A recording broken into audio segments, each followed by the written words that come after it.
নমস্কার বন্ধুরা, তোমরা সবাই কেমন আছো? নতুন বছর সবার ভালো কাটুক এটাই চাইবো।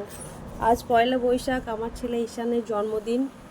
তোমরা সবাই আমার ছেলেকে আশীর্বাদ করো, ও যেন অনেক বড় হয়।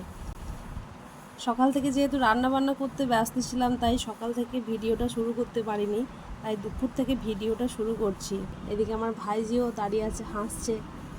দাদা কি করছে, দাদার সঙ্গে কি হচ্ছে এগুলো ও বুঝতে পারছে না, তাই ও দেখছে। আর আমার মা যেহেতু একটুখানি চশমা ছাড়া কম দেখতে পায়, তাই কাঁটা বাছতে ব্যস্ত ছিল। তারপর আমার বাবা খাইয়ে দিচ্ছে, আমার বড় বৌদি খাইয়ে দিচ্ছে আমার ছেলেকে আশীর্বাদ করে। পর বাবা আবার বাবুকে জল খাইয়ে দিচ্ছে, ভুলে গেছে হয়তো খাওয়াতে। আমিও আশীর্বাদটা ছেড়ে নিলাম বাবুকে।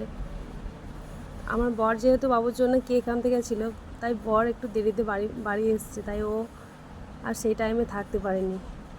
ছেলেকে খাওয়ানো দাওয়ানোর পর একটু ঘুম পাড়িয়ে দিয়েছিলাম।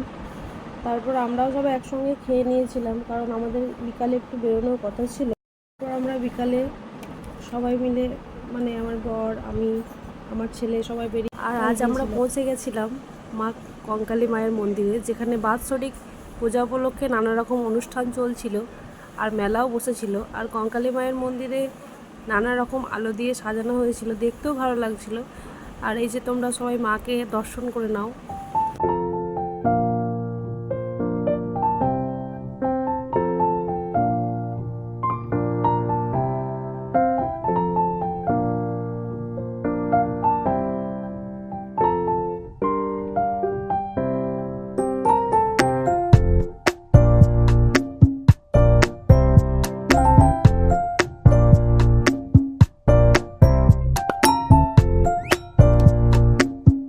তারপর বাড়ি ফিরতে ফিরতে অনেক লেট হয়ে গেছে, আর তারপর আমরা বাবুকে নিয়ে কেক কাটলাম।